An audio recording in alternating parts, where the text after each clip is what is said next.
Del Big Bang al Homo sapiens, hashtag combinación clave y nombrar también me gusta leer CL y ya está concursando. Somos opinión. Somos la clave. Estamos con nuestra última entrevista del día. Él es el psiquiatra y director de la Fundación Procultura, Alberto Larraín. ¿Cómo estás? Muy bien, muchas gracias. Bueno, yo ya te tuve en Última Mirada, te conozco. La semana pasada. Sí, la semana pasada, que fue el Día de la Salud Mental, y cual. donde tú tiraste una cantidad de estadísticas que dejaron pero un poquito la crema porque son sorpresivas. Chile, el país número 1 en enfermedades mentales de menores de 6 años, uno de las tasas de suicidio adulto mayor más alta. Probablemente uno de los mayores consumidores de, benzodiazepina y, antidepresivos del planeta. Y sin embargo, tú sales a la calle, ves a las personas y las encuentras tan parecidas a los días anteriores. ¿Y cómo se detecta eso? ¿Cómo se ve algo que está inmerso dentro de una, si tú quieres, estructura de civilización media submarineada? Sí, a mí me gustaría partir diciendo que efectivamente yo creo que estamos como un poco anestesiados con el tema. Justo después de la entrevista los días siguientes pasó un hecho en Coronel que yo hubiera esperado que hubiera generado un poquito más de revuelo, donde 4 niños del Sename comieron vidrio molido, sí, un poco para protestar de las condiciones en las que están y los tiempos de sus procesos. Estos niños están en el sistema judicial, pero cuando estamos hablando de que 4 menores comen vidrio molido, ya estamos llegando a un daño de violencia personal altísima, y un poco como conversábamos ese día, uno esperaría que una noticia de esta índole nos conmoviera en algo, pero finalmente apareció muy poco relevada por los medios.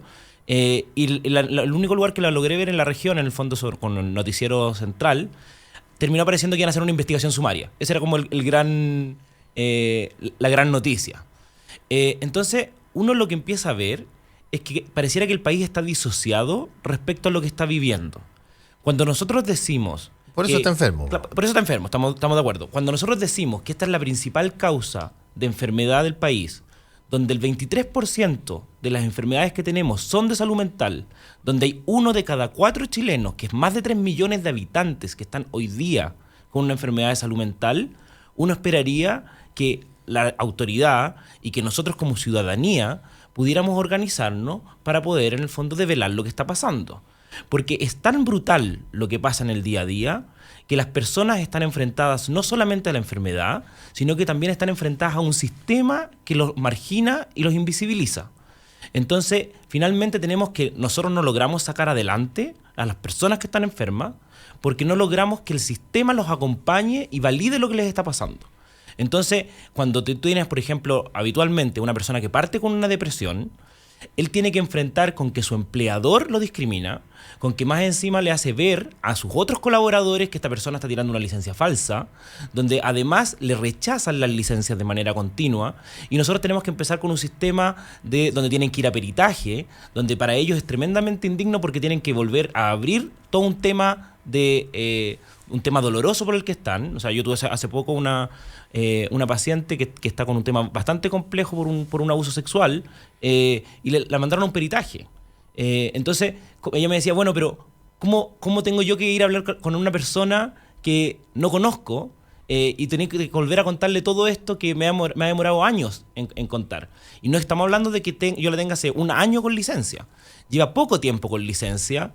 Yo soy un psiquiatra que da poca licencia en general, y uno esperaría que la auditoría sea hacia mí, hacia el médico, o sea, no hacia el paciente. Ella nunca ha tenido licencias previas, tampoco. Entonces, esta es la primera vez que se enferma por una razón específica y finalmente el sistema la vuelve a maltratar. No tengo cómo sacar a esa persona adelante en su enfermedad.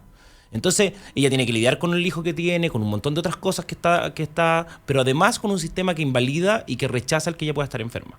Entonces, hoy día el país efectivamente no quiere ver esta realidad, no quiere ver la realidad que estamos teniendo con los niños, y eso significa que estamos apostando una muy mala apuesta futura, ¿ya? Porque cuando empezamos a decir que efectivamente los niños menores de 6 años son los que tienen la peor salud mental, uno puede decir, bueno, el país que hoy día está tan preocupado del desarrollo, está tan preocupado en el fondo de alcanzar los famosos $20.000 per cápita, la apuesta más importante que tiene que hacer, que tiene que ver con la calidad de vida y con su recurso humano y con su gente, la está dejando de lado.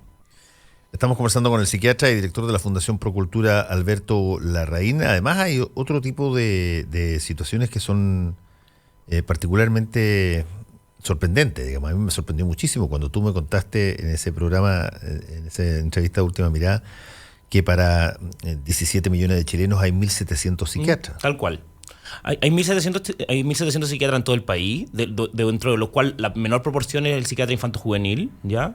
O sea, pongámoslo en términos de lo que estamos diciendo. Lo que estamos diciendo es que el especialista médico, porque hay psicólogos también, y que también son pocos, pero el especialista médico, que es el psiquiatra, para atender al país que registra de las más altas tasas de enfermedades mentales del planeta, el volumen de especialistas en eso son, qué sé yo, pero una cosa Básicamente tenemos un psiquiatra cada 20.000 habitantes, ¿ya? Y si nosotros sabemos que el 23% de ellos tienen enfermedad psiquiátrica, nosotros sabemos que hay un psiquiatra para 4.000 personas enfermas. Entonces es como que yo tuviera que atender todos los meses a 4.000 personas. No hay capacidad humana al respecto, pero tampoco el sistema público. O sea, cuando tú ves la proporción respecto al sistema público y el sistema privado, está desbalanceado. Yo escribí hace un poco días en el Twitter que yo volví a ir a un hospital público de alta vulnerabilidad a ofrecerme como psiquiatra y me volvieron a decir que no necesitan psiquiatra. Entonces uno dice, mira, yo conozco las cifras, yo conozco la población de la que estoy hablando, yo sé que este lugar en específico tiene por lo menos que triplicar la cantidad de psiquiatras para llegar al mínimo que necesita. Pero el sistema no se quiere hacer cargo. Entonces, cuando tú tienes un director de un hospital que tiene que priorizar, por ejemplo, entre un psiquiatra y un cardiólogo, siempre la priorización está en la cardiología. Porque, por alguna forma, nuestra cabeza está seteada para decir, en el fondo, que la salud mental es algo que no es una enfermedad, sino que tiene más bien que ver con la voluntad, con la pereza o con temas más bien personales que con una enfermedad propiamente tal. Entonces, yo que estudié 10 años de medicina, la gente piensa que en el fondo me dedico a ser chamán. Entonces no ven que hay ciencia detrás de esto y que nuestra profesión es exactamente igual de válida que alguien que estudió cardiología o que estudió cirugía. De hecho, fueron tus compañeros de curso hasta que se dividen. Fueron mis compañeros de curso, exactamente, hasta que nos dividimos. Hasta que se dividen por la especialidad. Claro. Entonces, por eso es que hoy día uno lo que busca es el mismo trato. Nosotros no estamos pidiendo algo distinto. Nosotros lo que estamos pidiendo es que la salud mental pueda tener el mismo trato que el resto de las enfermedades. Y cuando nosotros decimos el mismo trato, nosotros estamos diciendo no puede existir una clínica u hospital que no tenga camas de salud mental. O sea, ningún hospital ni ninguna clínica podría estar abierta ni acreditada si es que no tuviera camas de medicina o camas de cirugía. Pero casi todas las clínicas del barrio Alto Santiago, para ponernos en el fondo en el extremo, no tienen psiquiatría. ¿Por qué? Porque los directores consideran y las juntas accionistas consideran que es un cacho, que los pacientes son más complejos, es más largo, es más costoso, y eso es verdad. Las enfermedades mentales son más largas, son más lentas, son más costosas, pero son la principal causa de enfermedad de los chilenos. Entonces hoy día, cuando alguien tiene un familiar que se quiere hospitalizar, no logra acceder al tratamiento. Hoy día nosotros estamos cubriendo solo el 20% de las personas que tienen enfermedades mentales. O sea, de los 3 millones de chilenos que tienen enfermedad, aproximadamente 600.000 están recibiendo tratamiento. Hay 2.400.000 que están sin nada. Y esos 600.000 se dividen en términos de estrato o de ingreso social, me imagino. Mira, nosotros tenemos muy poco estudio, además. O sea, tenemos cosas tan básicas como, por ejemplo, que el Ministerio de Salud todavía no implemente una cuenta para que nosotros podamos saber efectivamente cuánto es el gasto de salud mental. Cosa que tiene, por ejemplo, el VIH o los fármacos, que reúne toda la información que se gasta en VIH. Por ejemplo, hay una cuenta específica que me dice al final del año el VIH se gasta esto, en el SIDA se gasta esto. En salud mental yo tengo que sumar, hacer un Excel, que lo hacemos generalmente con algunos colegas, y empezamos a sumar las partidas más o menos de cuánto nosotros calculamos que se está gastando. ese número en específico ni siquiera lo tenemos. Entonces, tampoco tenemos todos los datos respecto a... Entonces, hay aproximaciones. La aproximación oficial del Ministerio de Salud hoy día, que está publicada en el Plan de Salud Mental para el 2017 al 2025, dice que tenemos un 20% de cobertura, y en la atención primaria, en los consultorios públicos, tenemos un 17%. Eso significa que básicamente de toda la población que va a los consultorios, solamente de los 100 personas que van, 17 personas logran acceder al tratamiento. Ahora, ¿por qué esto es tan importante? Porque hay temas en que aparecen en la ciudadanía permanentemente, como el tema de las drogas, que están asociadas a violencia, pero cuando uno empieza a tratar de decir que esto tiene que tener miradas más complejas, con comprensiones más amplias, como por ejemplo el proyecto de Aula Segura, que claramente es un proyecto limitado respecto a la comprensión del fenómeno, la gente como que reacciona de mala manera. Te voy a poner el siguiente ejemplo. Cualquier adolescente que sea violento o que tenga una conducta agresiva, como en el fondo lo que es el foco que trata de poner el proyecto, claramente ha tenido desde su biografía ciertos aspectos que hacen que él valide la violencia como un fenómeno habitual y que le permite poder darle solución a sus problemas. Entonces uno esperaría que ese adolescente que efectivamente está siendo violento tenga un acompañamiento psicosocial importante. Cuando el gobierno dice que efectivamente el proyecto de Aula Segura va a tener un acompañamiento psicosocial, yo me permito ponerlo en duda, porque no tenemos acompañamiento psicosocial ni para la gente del Sename, ni para los cabros con discapacidad, ni para el grueso de la población. Entonces, me parece difícil pensar que si ellos están conceptualizando a que este adolescente tiene la categoría de delincuente, pueda tener en el fondo un acompañamiento psicosocial, porque no tenemos ni siquiera la medición de la patología de salud mental dentro de las cárceles, pese a que sabemos por estadística mundial que es 4 veces más frecuente encontrar una persona con esquizofrenia dentro de una cárcel que en un hospital. Entonces, de eso es lo que estamos hablando. Nosotros estamos hablando de que hoy día el sistema tiene absolutamente invisibilizado lo que está pasando. Entonces, estos cabros, estos adolescentes que efectivamente son violentos, hay que lograr entender por qué son violentos. No es que uno esté validando el que ellos cometan acciones violentas hacia otros. Tiene que ver con cómo efectivamente ellos son el final de un proceso de marginación y de daño estructural en su biografía. Y eso requiere reparación. Y esa reparación tiene que ver con aspectos de salud mental que son importantes. La otra forma es marginarlos. Entonces, por eso es que el proyecto está cojo, porque el proyecto solamente se enfoca hacia las causas, o sea, a las causas finales, pero no logra entender el fenómeno completo. Entonces, solo para terminar lo último. Lo más relacionado con el tema de la violencia hoy día, y que la gente lo relaciona directamente, es el tema de las drogas. ¿Ya? Todo, en el fondo, nos llenamos la boca respecto al tema de la importancia de las drogas, de prevenir, de tratar. Hoy día, para solamente el programa de prevención de drogas, está en la mitad de los establecimientos educacionales del país. O sea, estamos hablando que el 50% de los establecimientos públicos no lo tiene. Entonces, cuando nosotros estamos hablando... ¿No lo tiene por qué? No lo tiene por falta de financiamiento. Ah. O sea, si profesionales, está bien. Hay una brecha de formación de psiquiatras, pero la mayor cantidad de profesionales que se necesitan no son psiquiatras, son psicólogos, son terapeutas ocupacionales, y todos sabemos que acá en Chile hay formación de psicólogos en masa hace hartos años. Nosotros tenemos calculado que solamente para el tema de las camas se necesitan 400 psicólogos en el sistema público, y 400 psicólogos hay buscando pega. Entonces, el problema es que los cargos no se han creado. Entonces, ahí es donde se genera esta disociación entre lo que el Estado quiere hacer o dice que tiene que hacer versus lo que está haciendo. Entonces, cuando a mí me hablan del tema de las drogas y que en el fondo están todas las poblaciones carcomidas y que es la realidad, uno esperaría que al menos la gente que quiere tratarse reciba tratamiento. Todos los años tenemos 90.000 personas que se acercan a tratarse, que buscan en un consultorio o en una fundación y van y dicen, yo quiero tratarme. Pero de esos 90.000, solo 30.000 acceden al tratamiento. Hay 60.000 que quedan sin tratamiento, que no logran el cupo. Entonces, lo que vivimos la gente en el tema de la salud mental es que todos los días lidiamos con listas de espera, todos los días lidiamos en el fondo con mala atención porque no logramos hacer las coberturas necesarias. Yo te digo, hospitales como el Hospital Salvador, gran parte de la hora de los colegas se pasa en hacer recetas sin ver a los pacientes, porque es tal el volumen de pacientes que están en el sistema, en el hospital, que ellos tienen que dedicar una hora, un porcentaje de su hora, solo a hacer recetas. Entonces, ¿qué tipo de atención o qué tipo de rehabilitación puede tener una persona si no tiene la receta? En el mismo Twitter el otro día, una doctora me decía, yo trabajo en el Hospital Salvador, nosotros necesitamos psiquiatra y no tenemos cupo. Entonces, ¿qué es lo que pasa? Hoy día el sistema está disociado.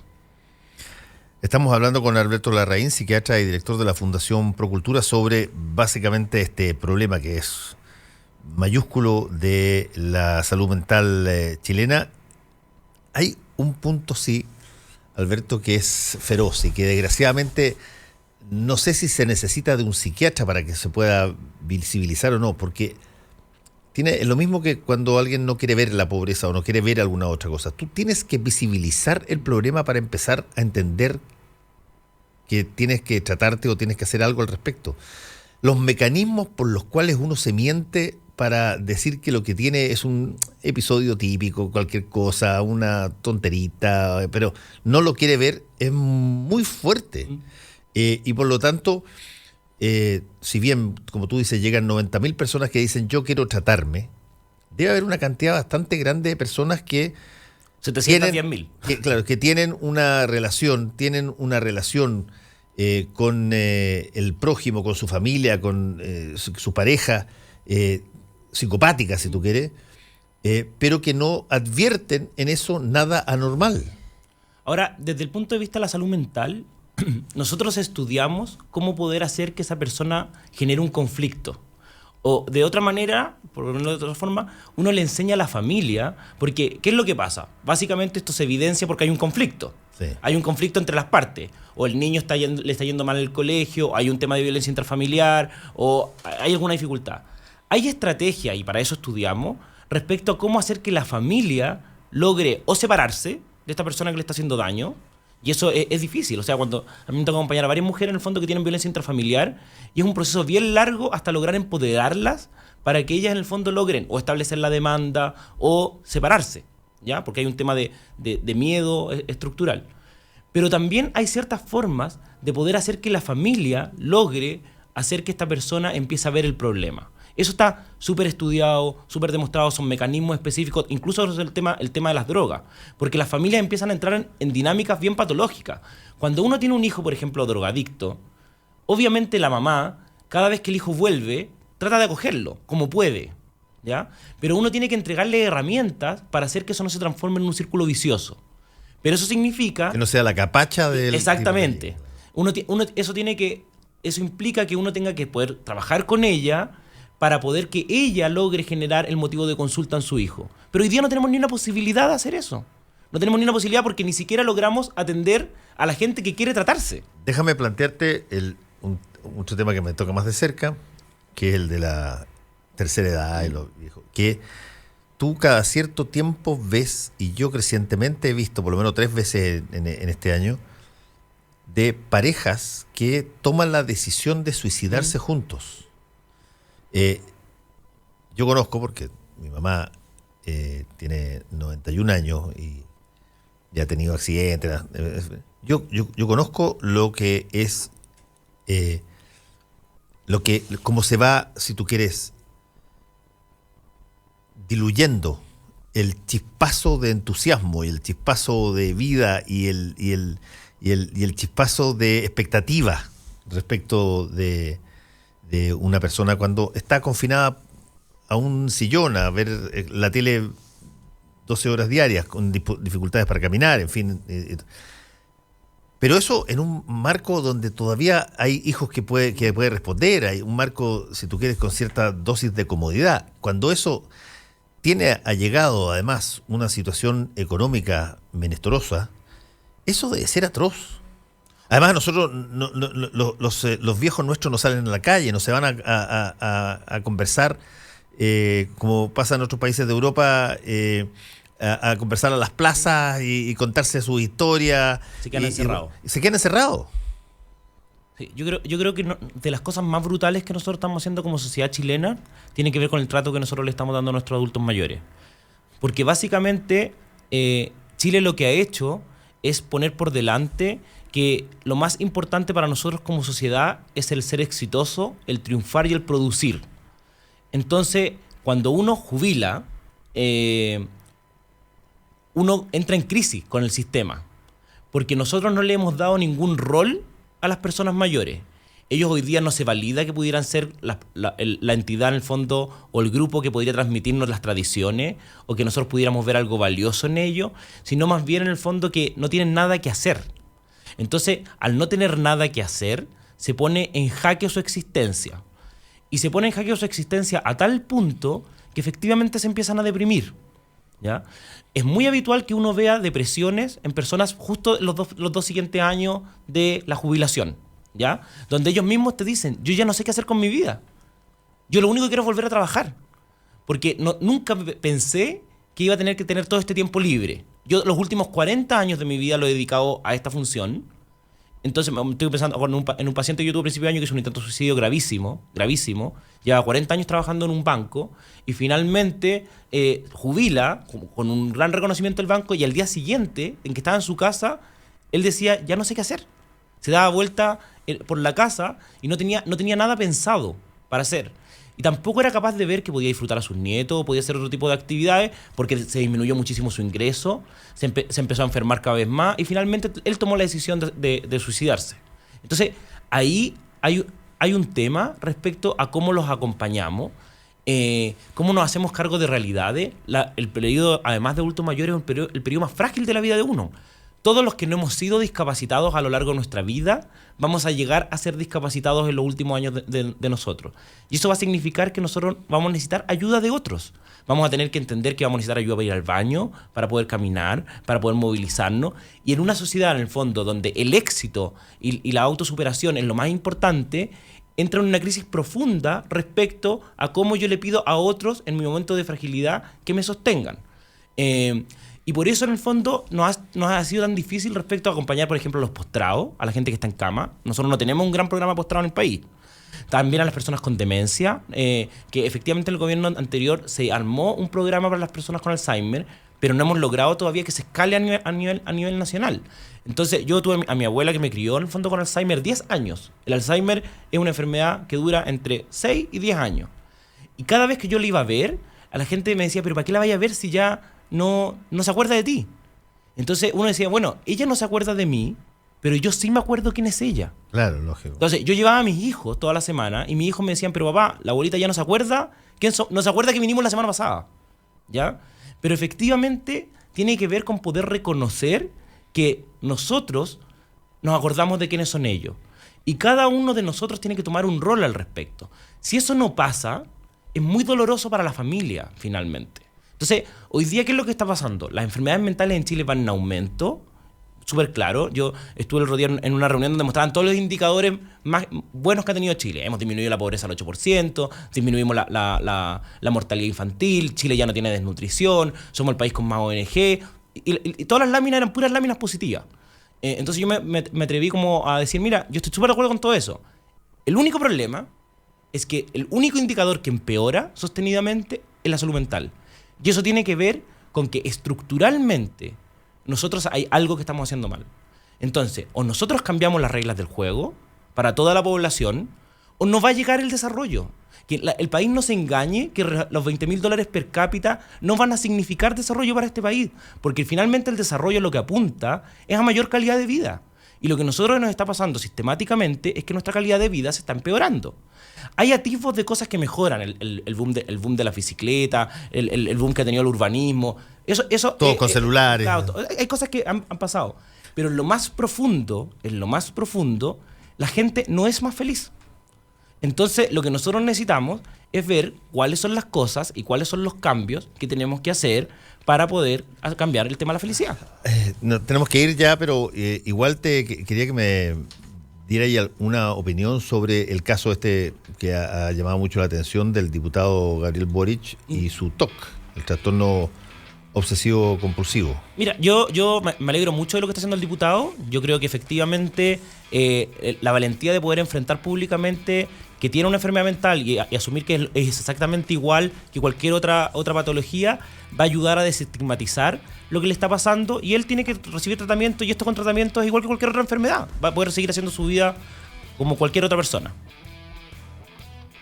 Pero el hito está en lo primero que dijiste, el que normalmente las personas que tienen posiciones de poder, que tienen posiciones que aparecen de alguna manera como las victoriosas del sistema, si es que tienen alguna de este tipo de cosas, las ocultan o no las dicen o no las comparten porque sienten que, primero, pueden perder la pega y segundo, es una suerte de hándicap. Bueno, porque finalmente... Raya de muesca, ahí rayan... Tú sientes que la gente va a pensar o que estás loco, ¿entiendes? Y que en eso puedes tener como un estigma o que estás mintiendo. Entonces, en cualquiera de las dos condiciones estás en una mala posición. Entonces, el poder enfrentar esto ayuda significativamente a disminuir el estigma, pero además empezar a entender que la mayor fortaleza y los mayores liderazgos salen de quienes pueden reconocer sus fragilidades. Si aquí nadie es perfecto y nadie tiene fortaleza en todas las áreas. Todos nos enfermamos y todos tenemos áreas más débiles. Yo creo que la gran virtud en el fondo del diputado Boric es que efectivamente es capaz de reconocer que es frágil como cualquier otro ciudadano y que de esa fragilidad puede sacar fortaleza para seguir luchando por Chile. Y ese es un poco en el fondo el gran desafío y la gran invitación que yo creo que él logra poner sobre la mesa. Que el tema de la salud mental, lo que él está haciendo va a impactar más en el estigma de la salud mental que muchas de las otras cosas que hemos hecho. En Japón se logró revertir el tema del estigma de la salud mental en un momento en que la princesa de Japón reconoció que estaba con una depresión severa, ¿ya? Entonces, efectivamente, ella logró quebrar esto de que los poderosos no se enferman o que ciertas personas son intocables, que es un poco lo que uno espera que vaya pasando. Alberto Larraín, psiquiatra, gracias por haber estado con nosotros. Muchas aquí gracias a ustedes por la invitación. Clave.